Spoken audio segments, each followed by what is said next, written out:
During the Warring States period, in the kingdom of Kai, there lived a powerful lord known as Duke Meng. His palace was filled with servants and retainers, and among them was a quiet man named Feng. Feng didn't have any special skills that stood out. He was just one of many, and some of the other servants often looked down on him. But the Duke treated him fairly, providing him with food, shelter, and even an allowance so Feng could care for his elderly mother. One day, the Duke had a problem. He needed someone to travel to a remote region called Ju.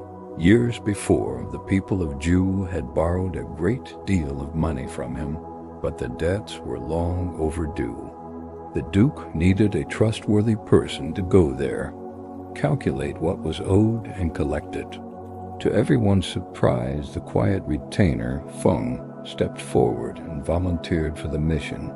The Duke agreed, sending him off with guards and all the loan records. When Feng arrived in Ju, he gathered all the villagers together. As he looked at them, he didn't see debtors. He saw people. They were poor, exhausted, and living in fear. They knew they owed the money, but they barely had enough to survive, let alone repay old loans. Feng collected the small amount of money they could scrape together. But then he did something completely unexpected. He stood before the crowd and announced, "By order of the Duke, I return this money to you." The villagers were stunned into silence. Then, right before their eyes, Feng took all the loan documents, piled them high, and set them on fire.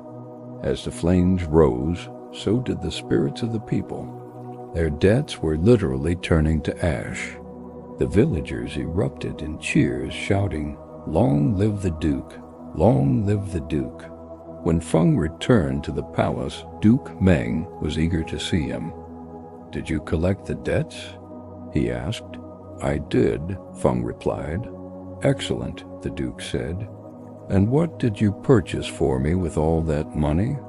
Feng looked at the Duke calmly and said, "I looked around your palace. It is filled with treasures. Your stables are full of strong horses, and your halls are full of beauty. The only thing you seemed to lack was righteousness. So I purchased that for you." The Duke was furious. He wanted wealth, not a lecture on virtue. He dismissed Feng, feeling cheated and betrayed. For a while, it seemed Feng's strange decision had been a foolish mistake. But then, a year later, disaster struck. A political power struggle turned against Duke Meng. The king, his former ally, withdrew his protection, and enemies began circling, ready to strike. The Duke's power, his influence, his entire world vanished almost overnight. Suddenly, all his wealth meant nothing. His status meant nothing. He and his family were in grave danger. With very few options left, Feng approached the desperate Duke and urged him to flee.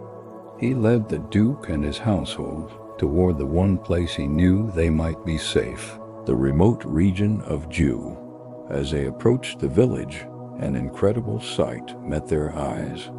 Hundreds of villagers lined the roadmen, women, children, and the elderly. Instead of anger, they greeted the Duke with cheers. They had heard of his misfortune and had prepared a hidden refuge for him. They protected him. They hid him from his enemies. They refused to reveal his location, risking their own safety for the man who had shown them mercy. In the moment when his power failed and his riches were useless, it was righteousness that saved him. It was the loyalty he didn't even know he had earned. The Duke finally turned to Feng, his eyes filled with understanding, and said, "Now I understand what you purchased for me." This story teaches us a profound lesson.